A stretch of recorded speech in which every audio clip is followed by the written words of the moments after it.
ધોવે નમે ગણો અને ઠગે સાધુ ના બે એ ભાઈ નાય ધોવે નમે ગણો આ ઠગે સાધુ ના બે ભગત બને કોઈ વાત નો રાખે રાખે બેન બેન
સદગુરુ મહારાજ આપણને સતવાતની શાન અને રામદેવજી મહારાજે કીધું કે પૂછો પૂરા પંડિતોને, પૂછો શેખ સન્યાસી, નિજનો ગુરુ કોણ? હવે એને વાત કરી ત્યારે આપણે ખરેખર શબ્દ સામે ધ્યાન રાખ્યું. શું કીધું કે પૂછો પૂરા હોય એને, અધૂરા હોય એને. એવા શેખ સન્યાસી હિન્દુમાં થઈ ગયા, મુસ્લિમમાં થઈ ગયા, પણ એને જેને સત્યનું નક્કી કર્યું અને કે તારા દિલમાં તપાસીને તું દેખ, છેવટ વાતો સાચની. તો કે સાચ શું, સત્ય શું? તો સત્ય તમને મને સદગુરુ મહારાજે જણાયું. નકર આપણું ઘણી બધી અંધશ્રદ્ધા, આપણી અંધશ્રદ્ધાને ઘણી ભીતું નડતી હોય છે. આડી ઘણી ભીતું નડતી હોય, કંઈ નડતું હશે, ઓલું હાસું હશે, આમ હશે, તેમ હશે. એ બધું છોડાવીને આ ભીતું તોડી અને આમાંથી આપણને બહાર કાઢ્યા. એટલે કીધું તારા દિલમાં તપાસીને દેખ, જે તું ખોજી રહ્યો, જે તું ગોતી રહ્યો, જે તું વિચારી રહ્યો, એ તારા પાસે જ છે, અને તું બીજે ગોતશે. એટલે આપણને સત્યની શાન કરી સદગુરુ મહારાજ કે તો સત્ય એટલે શું એમ? તો સત્યમાં સત્ય, આત્મા સત્ય છે. સત્યમાં સત્ય પરમાત્મા કયો કે આત્મા કયો, પછી શબ્દો ફરી જાય છે, પણ વાત એક ને એટલી હોય છે. જીવ આત્મા કીધો તો ભિન્ન ભિન્નતામાં પરમાત્માથી આત્મા, આત્માથી જીવ, તો એ બોલવામાં કાણું લાગતું.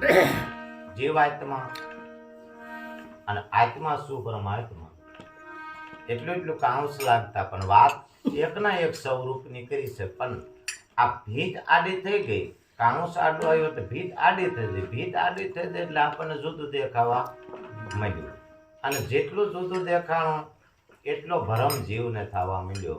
એ ભ્રમ થયો એટલું જીવને અજ્ઞાનતામાં કીધું, અને અજ્ઞાનતામાં છે સત્યમાં લાવવા કીધું કે તારા દિલમાં તપાસીને દેખ, છેવટ વાતો સાચની. પછી ઘણી બધી વાત કરી કે અંધશ્રદ્ધાની વાતો હોય છે, ભરમાવાની વાતો હોય છે, જોવડાવવાની વાતો હોય છે, જોતા હોય છે. તો એ કીધું કે નાય ધોવે નમે ઘણો ઠગે સાધુના ભેટ.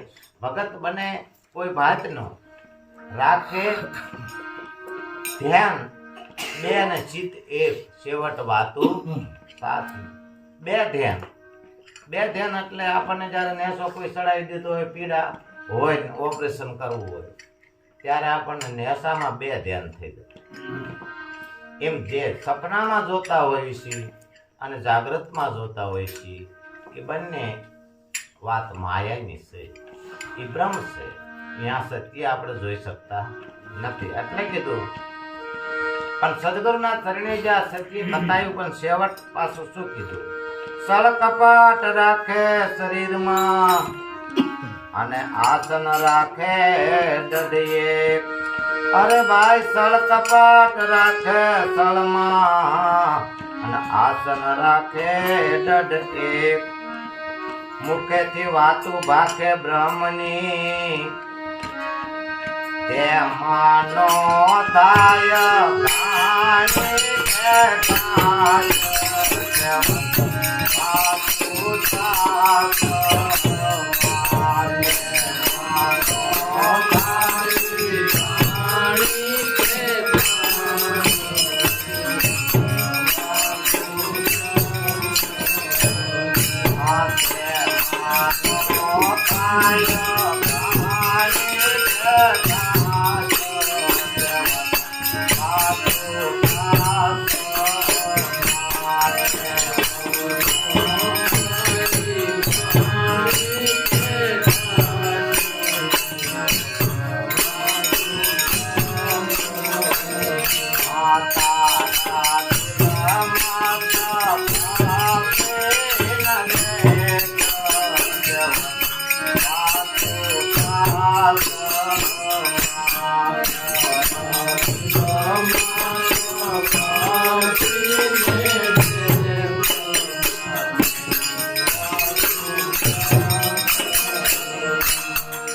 અખંડ ભભૂતિ અંગ ધરે ને મનને ભગવો પહેરે ભેટ.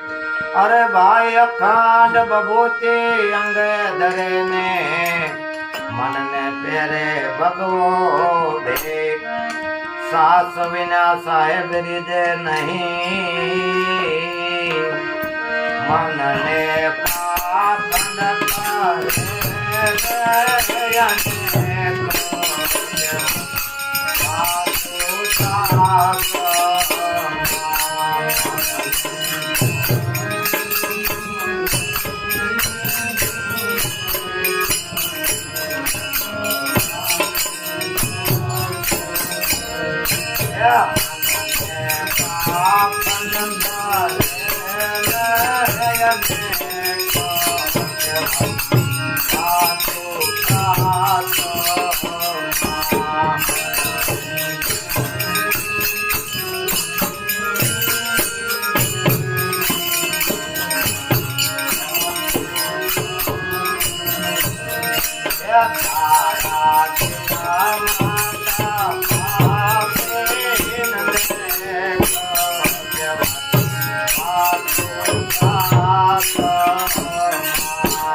અરે વગર કમાણીએ વસ કર્યા ને આગળ ભેટ્યા ને. અરે ભાઈ વગર કમાણીએ વસ કર્યા ને આગળ ભેટ્યા ને. આ નીચ કપટી ને નજીક છે રાખો એ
શબ્દ વિવેકી આ સંસાર માને આ કોઈ સાધુ વિરલા ભેખ અરે ભાઈ શબ્દ વિવેકી આ સંસાર માને કોઈ સાધુ વિરલા ભેખ દાસ સવના પ્રત્યે સવો કહે સદગુરુ પ્રત્યે સવો કહે એવા શેરલા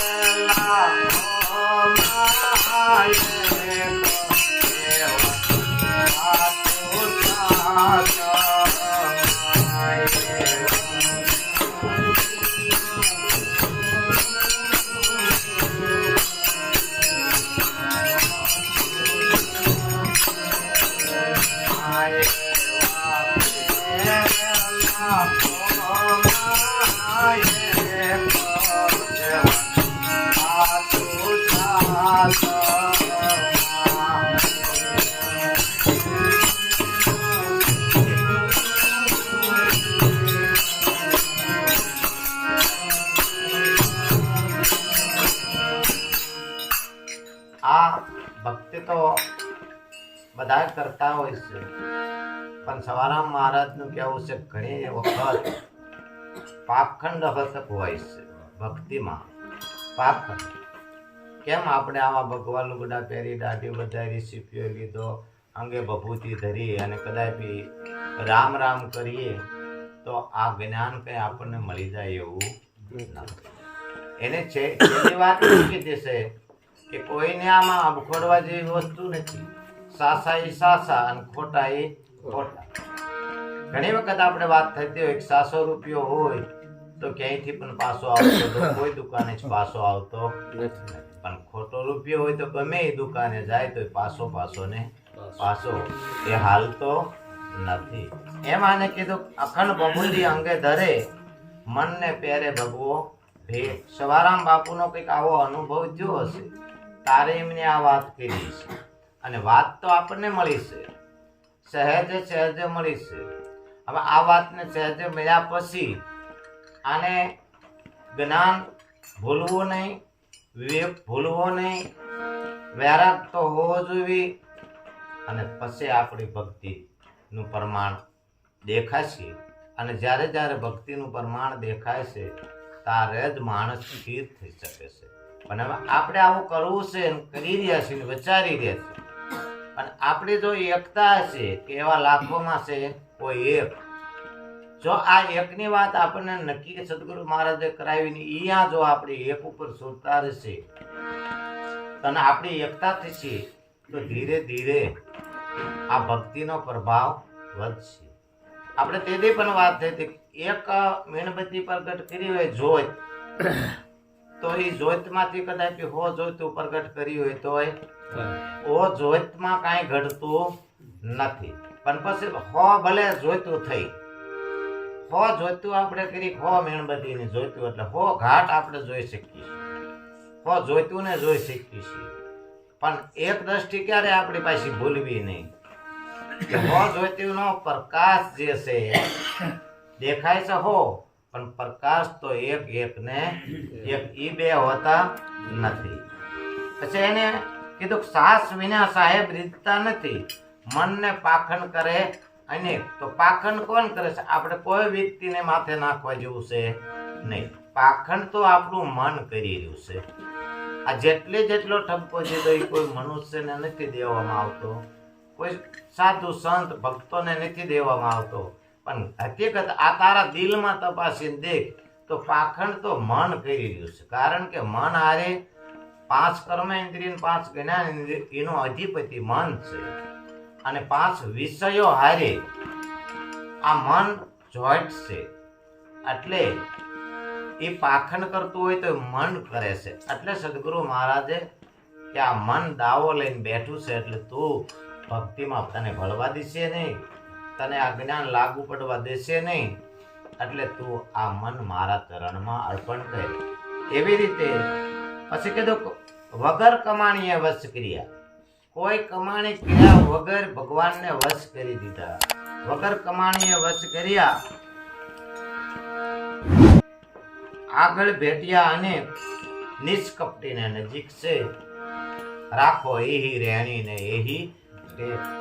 એટલે ગુરુજીનું વચન છે એ વચન પ્રમાણે આપણી ટેક રાખો અને રેણી રાખો.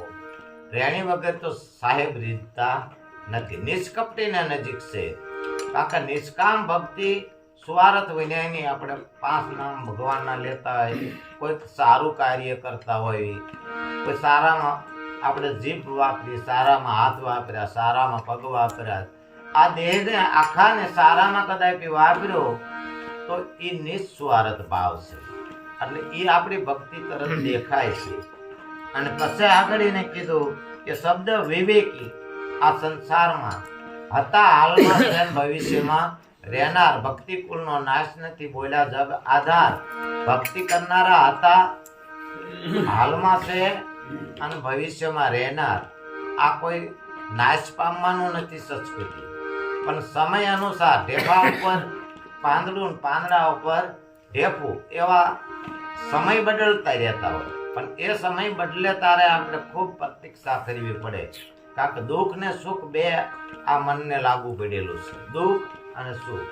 દુઃખમાં મનને ધીરજ રહેતી નથી. તારે વસનનો આધાર લઈ અને થોડીક વિપત્તિને સમયમાં ધીરજ રાખી, એટલે ધીરજ રૂપી ઢાલ રાખી દેવી તો વિપત્તિના બાણ ઓછા આપણને વાગી શકે છે. એમ કરી અને સંતો આ ભક્તિ કરી અને એના નામ અમર છે, એના કીર્તન ધૂન ગુણ ગવાતા હોય છે. અને આપણે પણ ગાવી છીએ, આપણે ગૌરવવા છે. આટલી વાત કરીને મારી વાતને વિરામ આપું છું. વિરામ આપતા પહેલા સર્વેને ઘટમાં પરિબ્રહ્મ પરમાત્મા સાક્ષી સ્વરૂપે બિરાજી રહ્યો એને મારા કોટી કોટી વંદન, કોટી કોટી વંદન. જય ગુરુ મહારાજ.